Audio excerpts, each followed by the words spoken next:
This is Claude Sports Corner, and this will be the first of 8 shows dealing with NFL predictions for the upcoming season. And I'm going to start with the AFC East. And I'm going to start from worst to first instead of going from first to last. And the team I'm going to choose for the bottom spot in the AFC East, I know a lot of people will be choosing the Buffalo Bills, but I'm going to go a different direction. And I know that they spent a lot of money during the offseason, but I just don't trust Ryan Tannehill. So to me, the bottom feeders of the the AFC East will be the Miami Dolphins, who ironically I'm wearing a Dante Culpepper jersey. And he was pretty bad with the Dolphins. Of course, he had so many injury problems. He was just not the same player that he was when he played with the Minnesota Vikings. But I digress. We're talking about the current day quarterback of the Miami Dolphins and why I feel that the Miami Dolphins will end up in last place. And that is Mr. Ryan Tannehill, who to me is by far the worst quarterback in the AFC East, judging by, I would even say, the last 3 years. Forget just last year. Because Ryan Fitzpatrick, even though the end of the season was the true Ryan Fitzpatrick as far as I'm concerned, he thoroughly outplayed Ryan Tannehill. And Tyrod Taylor was a very pleasant surprise for the Buffalo Bills last year. And they've given this man plenty of weapons. I mean, with the Jarvis Landrys of the world and the tight end Cameron, they've given him every opportunity to succeed. But I also don't trust the running back position either. And letting Lamar Miller go will be a bigger loss than I think they realize. I don't trust this Ajayi kid. I just don't. I mean, every time they've given him an opportunity, he's done good in spurts, but I just don't trust him, and I certainly don't trust Ryan Tannehill. I understand that Adam Gase, the head coach, that they've gotten basically for Tannehill because he's allegedly the QB whisperer going by what he did with Jay Cutler last season. But listen, this guy, until proven otherwise, I have to go with what his track record is. And his track record, to be quite honest, is not very good. Now, when you look at his numbers are actually not as bad as you think, but he has a knack of pulling out defeat in the jaws of victory, so to speak. So that's why I'm choosing them for last place. Now, for third place, I'm choosing the Buffalo Bills. Tyrod Taylor was magnificent considering everything that happened last season. The defense was such a huge disappointment for Rex Ryan and the Buffalo Bills. And I just have a feeling that even though they got rid of Mario Williams, I like this kid Lawson. I really do. I like him out of Clemson. And I like Marcel Darius. He's a very good defensive tackle. And I just have the feeling that you're not going to have 2 bad years in a row out of a Rex Ryan defense. You're just not. Darby also was a very good diamond in the rough as a corner.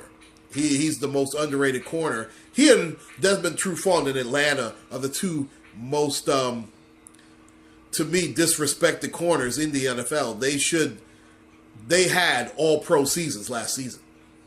And Desmond Trufant has been doing it for quite a while. It'll be interesting to see how Darby fares this year. If he does as good as he did last year or even improves, I can see Buffalo going 9-7, even 10-6.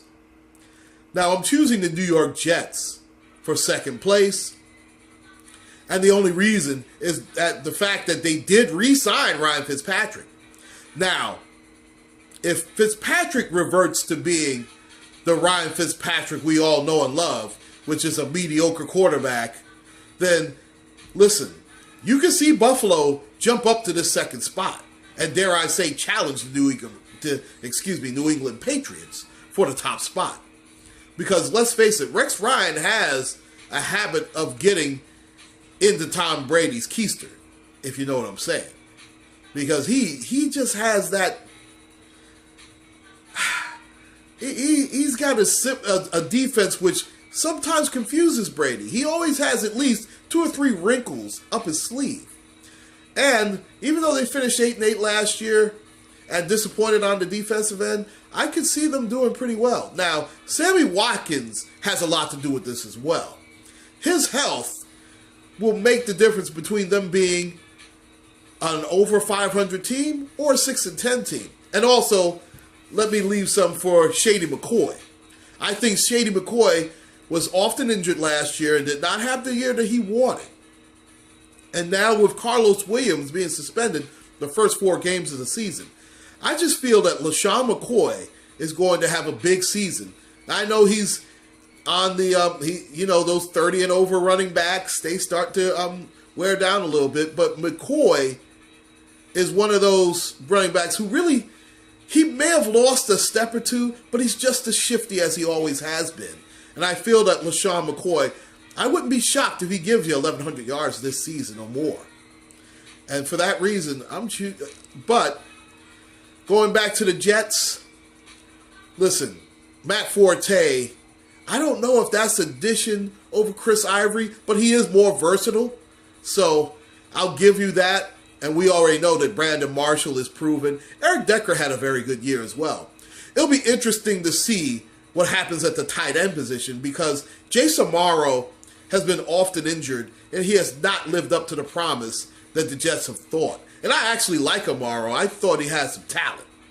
Now, if he comes back and catches about 70 balls, listen, the Jets will be right there at 10-6, and dare I say 11-5. But let's face it, we all know that they're all chasing the New England Patriots. Even without Tom Brady for the first 4 football games, I just think there's just too much talent. And the defense and the offensive line, they're going to rally around this kid. They're not going to have him. Belichick is not going to have this kid do more than what he's capable of. And we know that he's had a propensity of winning even with his backups. I mean, we can go back to Matt Castle, and he had, I believe, a 10-win season with him. In fact, if I'm not mistaken, I think they were 11-5 and missed the playoffs. But Garoppolo, I think, is a better leader. He's much more elusive than either Brady or Castle. And they'll be able to do some things with Garoppolo outside the tackles, move him around, do some bootleg play actions, things of that nature. I would not be shocked if they pull out the full gambit for this kid. And let's face it, even though their running backs, Deion Lewis coming off a very, very bad knee injury, but LeGarrette Blount is back, and they'll be pretty good. They'll do more than just enough to me. I figure if they they'll at least tread water, be 2-2 by the time Brady gets back, and they'll win their customary 12 to 13 games. That's what they are. Listen, and plus, Tom Brady's going to have a chip on his shoulder. He's going to play well. And of course, Rob Gronkowski, by far the best tight end in pro football. And you could say he is definitely a top 5, if definitely top 10 offensive player in the NFL. He is an absolute beast. I mean, my goodness, he is such a matchup nightmare. And then when you add in Julian Edelman at the slots, Mr. Danny Amendola has actually done a pretty good job for them. If they could develop an outside wide receiver that can spread the field, listen, the Patriots are they're gonna be very well. Again, their defense, I don't like the fact that they traded Chandler Jones, but I understand why they did it. To me, you just don't give up on pass rushers like that, but they figure with Dante Hightower and the rest of those guys, they can more than make up for it, especially with the corners that they have. Butler and the gang. Patrick Chung was very good for them last year. But, hey, listen, until proven otherwise, I have to choose the New England Patriots to win the AFC East. This is Claude Sports Corner. Please like and subscribe. Take care and God bless.